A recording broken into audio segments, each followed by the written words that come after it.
எப்படிப்பட்ட சூழலை குழந்தைக்கு தருகிறீர்கள்?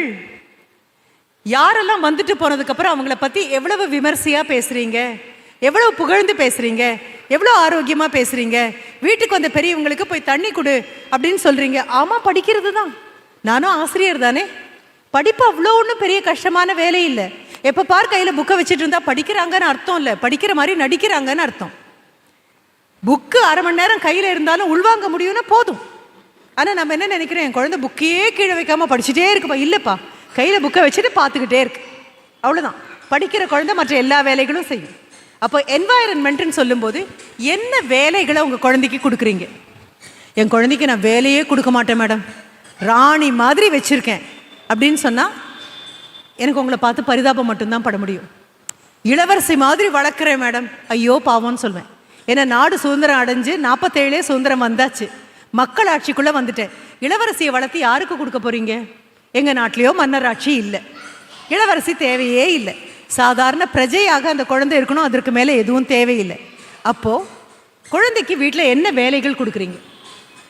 அதனுடைய தட்டை நீங்கள் எடுத்து கழுவுறீங்க அப்படின்னா, இங்கே பள்ளிக்கூடத்தில் சாப்பிட்ற குழந்தைங்களுடைய தட்டு அவங்களா கழுவணுமா, இல்லை அதற்காக இருக்கக்கூடிய உதவியாளர்கள் கழுவணுமா அப்படின்னு ஒரு பேச்சு வந்தபோது கல்லூரி இந்த பள்ளியினுடைய செயலர் என்கிட்ட ஒரு தடவை கேட்டிருந்தார். கேட்கும்போது நான் சொன்னேன், சார் அந்தந்த குழந்தை சாப்பிட்ட தட்டை அந்தந்த குழந்தை கழுவுறதுல எந்த தப்பும் இல்லை சார். மற்றவங்க தட்டை சொல்லலை, அந்தந்த குழந்தை சாப்பிட்ட தட்டை அந்தந்த குழந்தை கழுவுறதுல எந்த தப்பும் இல்லை.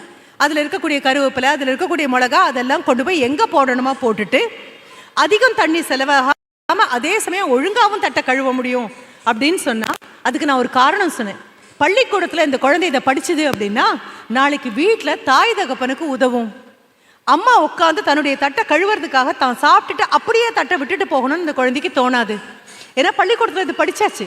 அடுத்தவங்க தட்டை கழுவலை, தன் தட்டை கழுவுது அப்படின்னா அம்மா கிட்ட சொல்லும், நான் உங்களுக்கு உதவுறேம்மா, தட்டை கழுவுறதுக்கு நான் வரேம்மா அப்படின்னு சொல்லும். அந்த பாடத்தையும் பள்ளிக்கூடம் தான் சார் சொல்லி கொடுக்கணும்.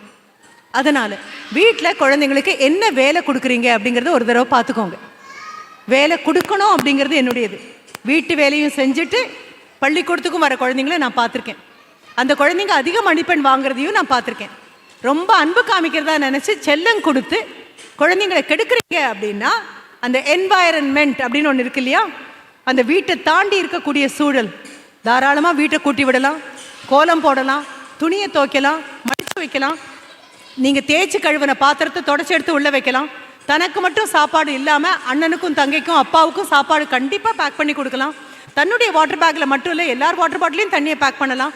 அப்பா கிட்ட போய் நின்று அப்பா வண்டியை கிளப்பிட்டு போகும்பொழுது, அப்பா ஹெல்மெட் போடாமல் போகக்கூடாதுப்பா, தயவு செஞ்சு ஹெல்மெட் போடுங்கப்பா, நாங்கள் எல்லாரும் வீட்டில் காத்துட்ருக்கோம் இல்லையா அப்படின்னு அப்பாக்கிட்டையும் அம்மாக்கிட்டையும் சொல்லலாம். சும்மா ஹெல்மெட் எடுத்து மாட்டும்போது மறக்காமல் ஸ்ட்ராப்பையும் போடுங்கப்பா, அப்போ தான் சரியாக இருக்கும்னு சொல்லலாம். யார் உங்களை கூப்பிட்டாலும் காதுக்குள்ளே அப்படியே ஃபோனை செருகிட்டு தலையை சாய்ச்சிட்டு ராங் சைடில் வண்டி ஓட்டாதீங்கப்பா, அது சாலை விதிகளுக்கு புறம்பாடுதுப்பா. அம்மா சொன்னால் கேட்க மாட்டிங்களா, நாங்கள் சொன்னால் கேட்பீங்களா, இன்றைக்கி வந்த மேடம் சொன்னாங்க, பொண்ணு சொன்னால் கண்டிப்பாக அப்பா கேட்பாரு அப்படின்னு சொன்னாங்க. குழந்தைங்களுக்கு ஆரோக்கியமான சூழலை கொடுங்கம்மா. நாங்கள் பாடம் சொல்லி கொடுக்கறது ரொம்ப குறைவு. குழந்தையுடைய முதல் ஆசிரியர் நீங்கள், இரண்டாவது பெற்றோர் நாங்கள். You are the first teacher, we are the second parents. நாங்கள் ரெண்டாவது தாய் தகப்பன், நீங்கள் முதல் ஆசிரியர். குழந்தைகிட்ட இது கொடுங்க. ஏன்னா நீங்கள் ஒரு நாளைக்கு குடத்துல தண்ணி எடுத்துகிட்டு வரும்போது குட்டி சொம்பில் தண்ணி எடுத்துகிட்டு ஓடி வந்த குழந்தை தான் அது. பால்காரர்கிட்ட பால் வாங்குறதுக்கு போனீங்கன்னா சின்ன கொசரு வாங்குறதுக்கு கூட போன குழந்தைங்களாம் தான். நீங்கள் தோச்ச போது நானும் துவைக்கிறேன் அப்படின்னு சின்ன கர்ச்சீஃபை வச்சு லொட்டுன்னு அடிச்சுட்டு இருந்த குழந்தை தான்.